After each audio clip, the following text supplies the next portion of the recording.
કવિતાઓ જ્યારે ગઈએ ને તો કવિતાઓ બાળકોને ગાતા હોય એને તમે સમજાવો તો બાળકો સમજી જાય. અને ફિઝિક્સ અઘરો જે છે ને એ ઓટોમેટિકલી એમને આવડી જાય. ધારો કે આ છે ને વિદ્યુત ક્ષેત્રનો ચિત્રાત્મક નકશો ક્ષેત્ર રેખા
પક્ષીના નામ આધારિત નિશાન એમાં મેં એક ચિત્ર સેટ કરેલું છે કે જે પણ પક્ષીનું નામ આવે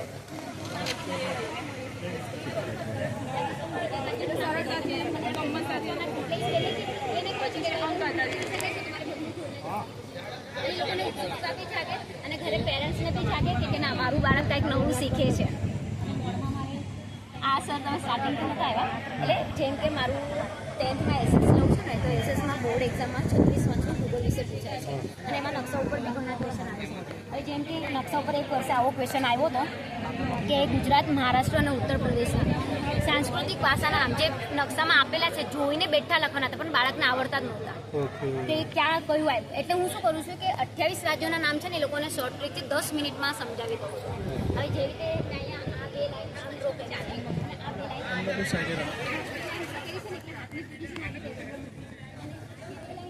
પતી ગયો લેડ પેલા તું ભરાજો પણ આ પતાવી દે મારું બેન છે બોલો. બસ 5 મિનિટ મારું 9th અને 10th નું જે ઇંગ્લિશ છે એ ટેક્સ્ટબુક જે છે એ ટેક્સ્ટબુકને હું એ ડ્રોઈંગમાં કન્વર્ટ કરી દીધી છે. બરાબર. તો જાણે કે મારે લેસન છે 9thમાં કે ટાઈપ ઓફ ટીથ તો મેં ટ્રીના આ જે ટીથ છે તો ટીથનું આખું મોડલ બનાવ્યું છે. બરાબર. મોડલ દ્વારા સેન્ટેન્સ બનાવી શકે છે, ટ્રુ ફોલ્સ કરી શકે છે, શોર્ટ નોટ બનાવી શકે છે. બરાબર છે. બરાબર.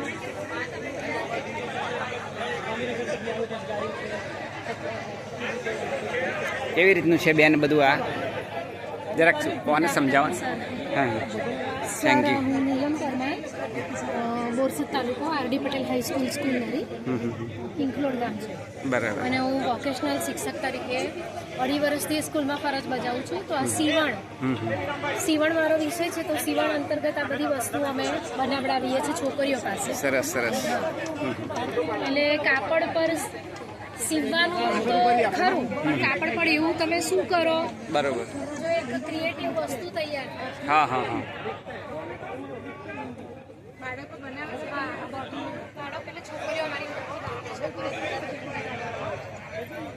બધી વસ્તુ